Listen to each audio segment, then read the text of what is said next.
Hello, Pirate Dave here. It is another new comic book day. It is August 26th, 2026.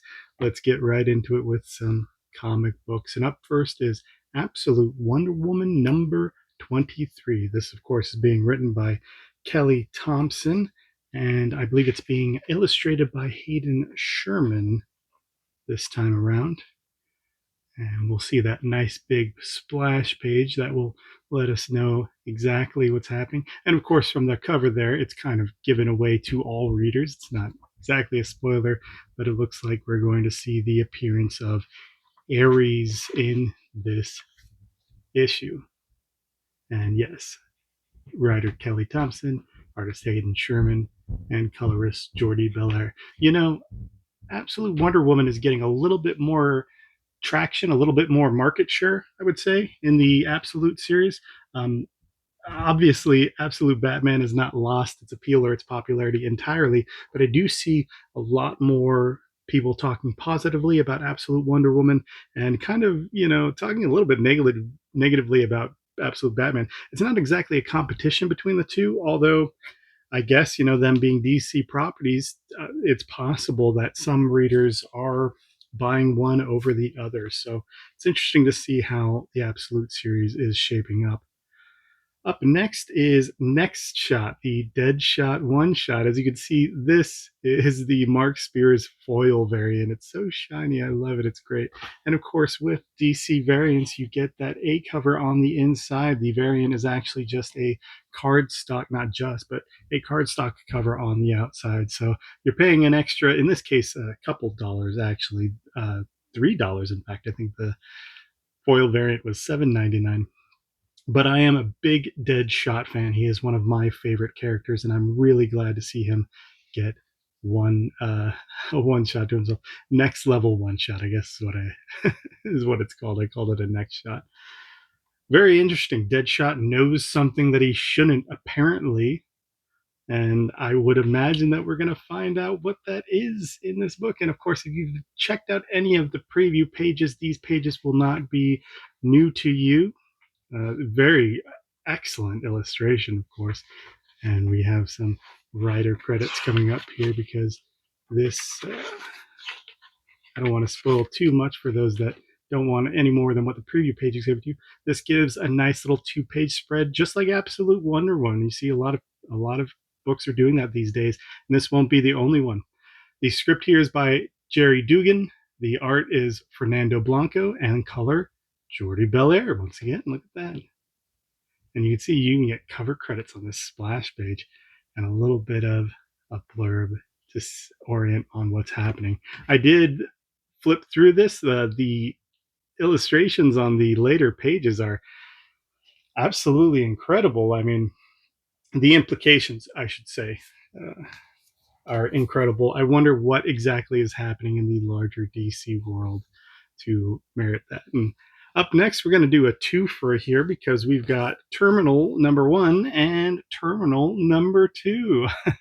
I got the Terminal blind bag last month, and I got Terminal number 10 in it. And of course, anybody familiar with Terminal and the blind bag gimmick knows that there was a crazy, ultra rare, advanced issue variant system going on, which included number 2, number 4, number 7, and number 10, I believe. And I got number 10.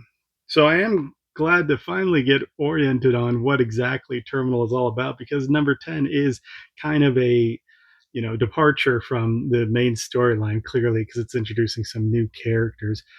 This guy on this cover, I love his fit, man. It's got these earth tones going on. He looks like a Star Wars character with this brown trench coat and these armor platings on his shins.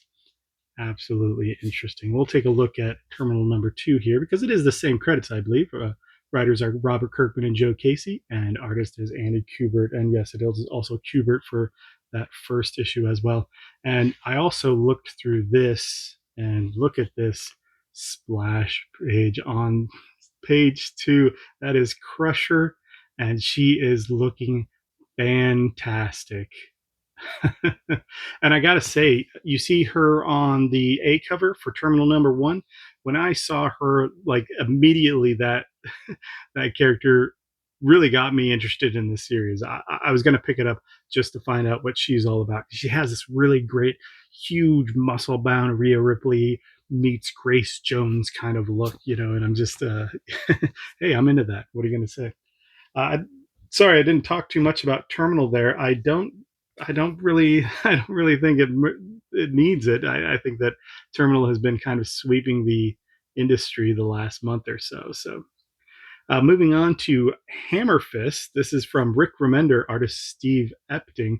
Rick Remender just did an AMA for League of Comic Geeks. He's doing it right now, in fact. An hour ago, he replied to my question, which was just it was if he was going to continue the seasons, because seasons is ending with number 13, and I have loved the seasons so much. And I also let him know that I really appreciated the letter that he put at the end of issue number 1, because it got me into the rabbit hole that is Winsor McCay. And now I own a bunch of Winsor McCay books, and I reviewed a bunch of them. And Winsor McCay is easily one of my favorite creators now, and I have Rick Remender to thank for that. So I did, I in fact did thank for him for that. Sorry, my camera just got a little bit wonky here. So he is doing an AMA right as I make this video, and he responded to my question. Very cool of him. And if so, of course, pick up Hammer Fist, not just because he answered my question or because he decided to do an AMA on League of Comic Geeks, because I dig what he does. I loved Black Science. I love the seasons. I'm interested. And he has a little letter at the end of this one that I caught the first few lines of. I didn't read the whole thing, but I believe he opens up with that he's written a lot of characters, but he's never done like a low level hitman for hire yet, and he wanted to do that character now. You can see some of these first pages there. You can see nice schlub. Hey, that's not too different than me right there. I look almost exactly like that. Wow. Rick Remender maybe has a camera into my house. I don't know. And we just want to jump to the look at that 2-page spread splash page for the credits again, just like Next Level One Shot. Story, of course, is Rick Remender. Artist Steve Epting, as mentioned. Colors is from Matt Hollingsworth. Hammer Fist, of course, is not a good guy. He's a killer for hire, as described by Rick Remender. I love his helmet look. It's, again, weird that we just followed it up with. It reminds me of Deadshot with that steel look and the red eyes. I love those color combinations. And it seems like he's going to be a bit of a bad guy, in the way that Deadshot is, but maybe with a streak of good, with a a tinge of good underneath his cold exterior. Up next, we have Black Tower, The Raven Conspiracy. This is coming from writer Ram V. Artist is Mike Perkins. Colorist is Mike Spicer. This is occult warfare, is what the solicit describes it as. The titular Black Tower is apparently a nickname for Division 9, which is a British occult secret agency of the government, something along those lines. Very crazy sort of concept going on here, and we're jumping between a bunch of times. You can see from the London Now, Plainfield, Pennsylvania, 25 years ago, and I believe we'll even get the Farm, Maine, 1 year ago. Take a look at this art here. I am familiar with Mike Perkins, but I don't know offhand what I have read about him. I love the detail on these faces there. Look at that. This guy has sort of a native, an American native thing going on. I am Sisseton Wapton Oyate, so just to clarify there, that looks very familiar to me.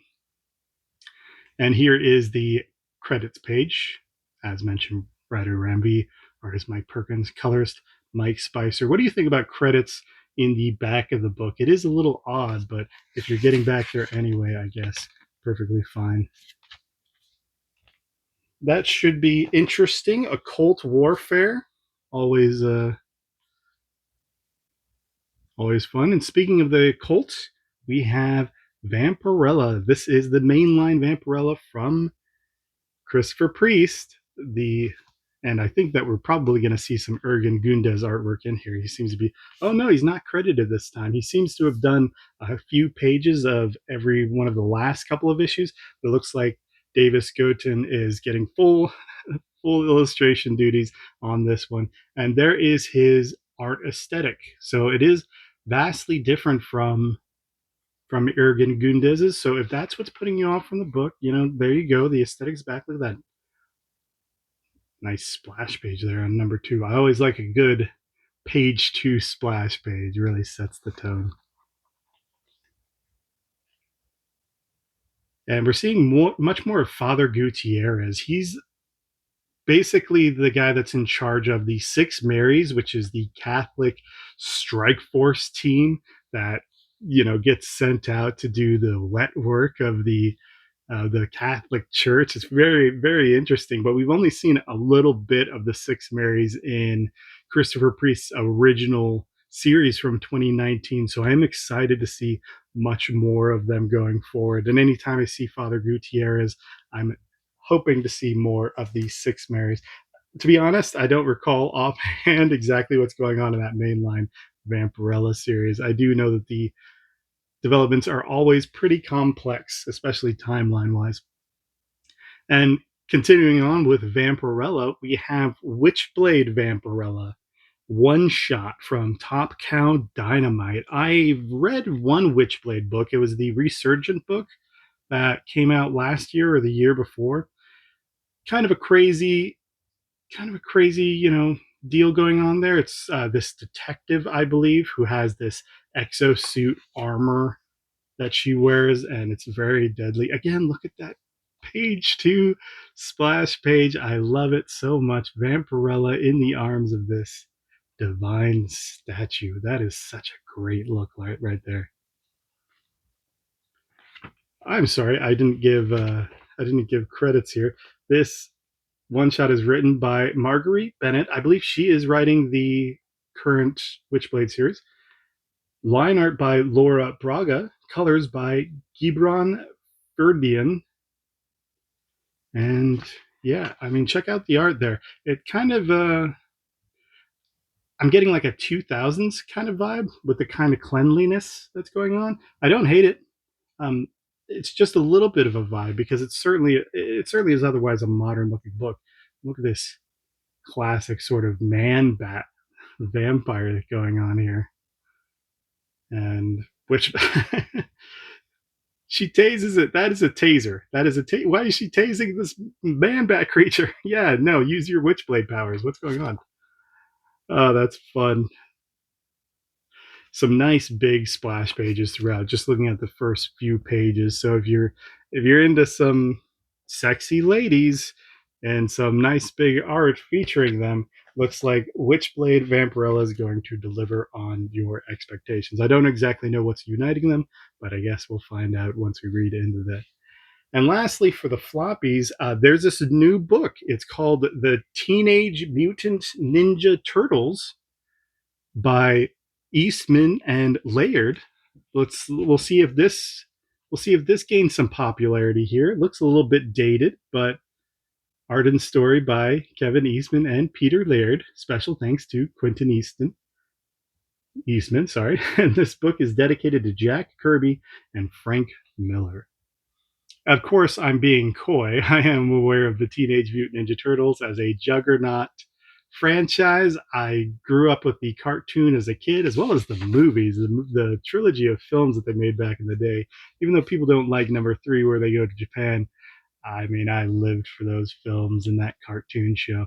Look at this nice, wonderful 2-page spread. And we were just talking about it. We have these modern books doing the 2-page spread for the titles. And we have this book from, geez, what is this from? 88, 89? I'm just guessing it. It might even be older than that. But we have them doing that as well. Look at the way this cover is cut, though. You can see that it's kind of short, so it has a page about, I mean, I don't know if you want to call that a tenth of an inch exposed on the right hand side. It's a little, I mean, it's one of those things, especially if you're a little anal retentive, that it's gonna stick out at you. I don't care for covers being cut short like that, and I'm not exactly sure what causes it to happen. To be honest, it would seem like it's a quality control issue that you'd want to nip in the bud. Maybe it's the cardstock cover from the foil, because this is a nice foil, but I'm not exactly sure. And just in case you wanted to see more of the classic art from Kevin Eastman there, let's go ahead and flip through these books. I don't think we're getting too many spoilers here. Of course, original the original Teenage Mutant Ninja Turtles was a much more violent book than the cartoon show and the movies ended up sort of rewriting the Turtles into. And to be honest, I've not read these original comics, so this is not just a sort of nostalgia purchase. This will be my first opportunity to read the original Teenage Mutant Ninja Turtles #1 at least, and who knows, maybe I like it so much I track down the others and I become a big Teenage Mutant Ninja Turtles comics nerd. That wouldn't be the worst thing in the world. Lastly, for our bonus, we have, and this is a nice big bonus here, this is Nausicaa of the Valley of the Wind, Hayao Miyazaki. This is the box set. I got this for about $40. I wasn't sure that it was going to come with a slipcase, because I thought with the price, because it goes for, it launched for, look at that, $70 on the, oh, that was a nice sound, wasn't it? It launched for $70. So to get it for 40 was a really good deal. The slipcase isn't in the best condition, but to be honest, I was resolving that I was not going to get a slipcase possibly, because there was nothing in the preview images. But what's important is the tomes, these nice big tomes. And of course, Nausicaa is a fairly beefy story, probably not relative to most manga out there, but Hayao Miyazaki is hardly, just your typical manga artist. And I'm not a big manga fan. I have Trigun. I've been reading recently Lone Wolf and Cub, reading that on Global Comics. Look at this wonderful map that you get. I remember getting this from the shorter volume that I bought a couple months ago. I'm not a big manga reader, so I only really read the good stuff. I'm much more of a manga tourist, I would say. But I did read a volume of Nausicaa of the Valley of the Wind. I really don't know what I was thinking, just to try it out. Like, I wasn't going to love this beautiful Hayao Miyazaki book. I love his films. I love all of his films. I love Ponyo. I haven't seen the Nausicaa Valley of the Wind, but, Howl's Moving Castle, Princess Mononoke. Oh man, they're all just wonderful, wonderful films. It was no surprise that this manga was going to be great. And to be honest, I also read Shuna's Journey, which was just recently got translated into English, right? A couple of years ago for the first time. Apparently, Shuna's Journey was produced just after Nausicaa Valley of the Wind. And while Hayao Miyazaki was creating the animated film for Nausicaa. And if Nausicaa hadn't worked out, apparently Miyazaki would have just stayed creating works like Shuna's Journey and Nausicaa. It's staying as this, I'm sure, this juggernaut name in the manga industry. We would have never gotten Studio Ghibli and all these other wonderful films. It is so really interesting. And of course, I got these 2 volumes for, like I said, $40 from eBay. And that's also why I wanted to mention this. There are people out there that I hear and I read asking questions like, hey, is eBay safe to buy from? And yes, I've probably purchased like 1,000 books by this. It feels like that, maybe not literally 1,000 books, but I've only had problems with a couple, and every one of those problems have been solved by eBay. They've handled it. They've gotten my money back. No harm, no foul for me. You are protected as a buyer. And so often, a lot of local comic shops have their web store on eBay. So if you're worried about like supporting local business, yes, those are local businesses that are doing business online through eBay. So often you are buying from a local comic shop, just not a local comic shop near you. And if you don't have one near you, that works out really well. So just be sure that you're not feeding into you're not feeding into Amazon if that's the problem that you have. And you are going to be protected if for some reason your book doesn't get sent out or something's wrong with it. eBay will have your back. You'll get your money back.